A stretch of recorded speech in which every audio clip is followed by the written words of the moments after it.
হাসান বলে, নানাজি আপনার মেয়ের নামের বিচার, ফাতেমার নামের বিচার।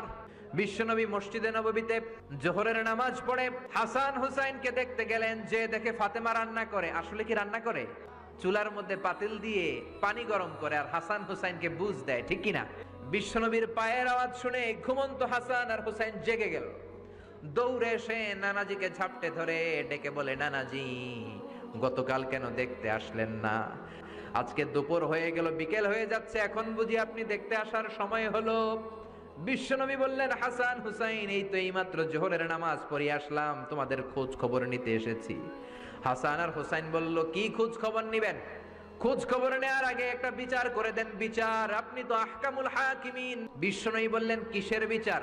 হাসান বলে, নানাজি আপনার মেয়ের নামের বিচার। বিশ্বনবী বললেন, ও হাসান, আমার মেয়ে ফাতেমার আবার কি বিচার? কি অপরাধ আমার ফাতেমার?